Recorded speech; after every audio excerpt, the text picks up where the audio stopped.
AP రాజకీయాల్లో కీలక పరిణామాలు చోటు చేసుకుంటున్నాయి. డిప్యూటీ సీఎం పవన్ ప్రాతినిధ్యం వహిస్తున్న పిఠాపురంలో లెక్కలు మారుతున్నాయి. జనసేన ప్లీనరీ వేదికగా నాగబాబు చేసిన కామెంట్స్ తర్వాత సమీకరణాల్లో మార్పు కనిపిస్తోంది. వర్మ మద్దతుదారులు జనసేన నేతల తీరుపైన ఆగ్రహంతో ఉన్నారు. రెండు పార్టీల మద్దతుదారుల మధ్య చోటు చేసుకుంటున్న పరిణామాలతో పవన్ అలర్ట్ అయ్యారు. పిఠాపురం కేంద్రంగా తాజా పరిణామాలపైన సమీక్షించారు.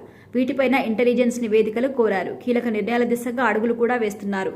ఇక పిఠాపురంలో పరిణామాలు ఆసక్తికరంగా మారుతున్నాయి. పిఠాపురంలో పవన్ కోసం సీటు త్యాగం చేసి జనసేనాని గెలుపు కోసం పనిచేసిన వర్మ గురించి తాజాగా పార్టీ సభలో నాగబాబు చేసిన కామెంట్స్ కలకలం రేపాయి. టీడీపీ శ్రేణులకు ఈ వ్యాఖ్యలు ఆగ్రహం తెప్పించాయి. తాజాగా నియోజకవర్గ పరిధిలో ఒక కార్యక్రమానికి వర్మను ఆహ్వానించకపోవడం పైన టీడీపీ శ్రేణులు నిరసనకు దిగారు. జనసేన నియోజకవర్గ ఇన్ఛార్జిగా నిలదీశారు. వర్మ చెబితేనే పవన్ కి ఓటు వేశామని నినాదాలు చేశారు. ఇక పిఠాపురంలో వరుసగా చోటు చేసుకుంటున్న పరిణామాలపైన పవన్ ప్రత్యేకంగా ఫోకస్ చేశారు. నియోజకవర్గం పైన తాజాగా పవన్ సమీక్ష చేశారు. అధికారులకు కీలక ఆదేశాలు ఇచ్చారు.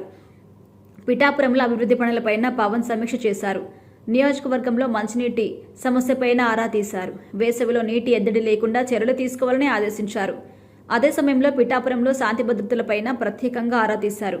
పిఠాపురం పోలీసు వ్యవహారాలపై మీడియాలో వచ్చిన కథనాలను ప్రస్తావించారు. పిఠాపురానికి సంబంధించి తన దృష్టికి వచ్చిన కొన్ని అంశాలను ఆయన పేషి అధికారులకు వివరించారు. వీటిపైన జిల్లా పోలీసు యంత్రాంగానికి తెలియజేయాలని సూచించారు. దీంతో పాటుగా పిఠాపురం పరిధిలోని 4 పోలీస్ స్టేషన్స్లో సిచ్యువేషన్స్పై ఇంటెలిజెన్స్ నివేదిక తీసుకోవాలని పవన్ ఇచ్చిన ఆదేశాలు ఇప్పుడు సంచలనంగా మారుతున్నాయి. ఇకపై ప్రతి వారం నియోజకవర్గం అభివృద్ధిపై రివ్యూ చేయాలని పవన్ నిర్ణయించారు. గతంలో ఇదే పిఠాపురం కేంద్రంగా పవన్ చేసిన వ్యాఖ్యలు సంచలనంగా మారాయి. పోలీసు వ్యవస్థ సక్రమంగా పనిచేయని కారణంగా ప్రజలు తమను నిలదీస్తున్నారని చెప్పుకొచ్చారు. తాను హోంశాఖ తీసుకుంటే పరిస్థితి మరో విధంగా ఉంటుందని హెచ్చరించారు. ఆ తర్వాత సోషల్ మీడియాలో అనుచిత పోస్టులు చేస్తున్న వారిని పలువురిని పోలీసులు అరెస్ట్ చేశారు.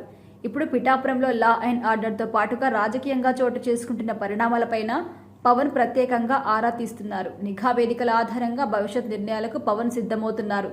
దీంతో పవన్ తాజా కార్యాచరణ రాజకీయంగా ఆసక్తికరంగా మారుతోంది.